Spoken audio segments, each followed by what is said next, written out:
within the brand with your marketing campaigns? What do those two stages look like, I guess? Yeah, it's super interesting. So this, again, we're more in the larger stage. That's kind of where we play. So that's where most of my experience is. But I think, a few of the things, and you pointed these out, if we're looking at what are customers telling us in reviews, or what are they saying about our product, or I also did this great interview with the founder of Tushy, Mickey Agrawal. So Tushies are those are the bidet products, like the bolt-on bidet, to your toilet, which is also this kind of a new trend and super interesting. But she just surveyed a bunch of customers and said, Tushy is fill in the blank. Just fill in the blank. Like, what is it? What is it to you?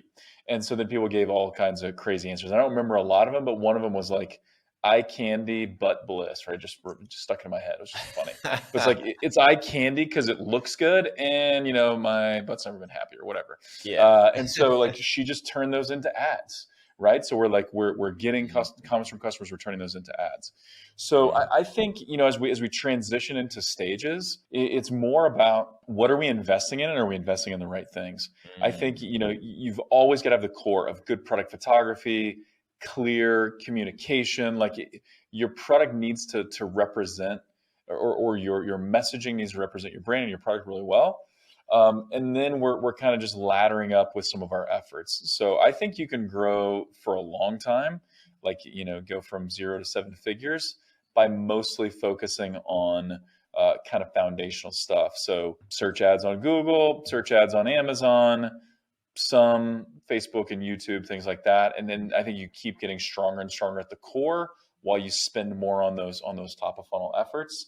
But typically, I know some brands that have gone from 0 to 7 figures on just a couple of products, right? So then as you add, then the game really just becomes adding more products and getting better at different, traffic channels. And how do we try to reduce the cost per acquisition? But I think that's actually less the game, and more the game is, how can I spend more to acquire a customer? How can I build my business on the back end where I'm selling a more diversity of products, or I'm selling, raising my AOV, raising my frequency of repurchase, so that I can spend more, right? Because ad costs are going up and not going down.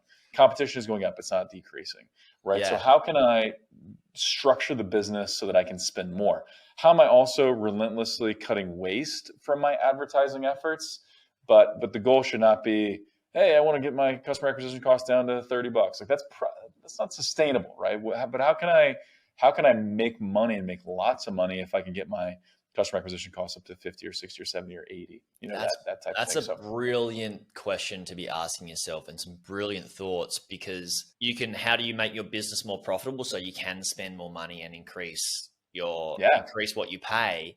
But why I really like it is, I'm thinking competition wise, is like, the harder you make it for your competition to spend that money, it's just like, you're just like, you can't touch us, because we're able to spend this amount of money. And that's where the market's at, just because we've just tightened some nuts and bolts around our business, made it more profitable. That's a brilliant question. It's a competitive advantage. Yeah, if you can spend more to acquire a customer than your competitor can, you almost always win in that case. Yeah. It's a really good thing. I like the ideology of, instead of a race to the bottom, it's a race to the top.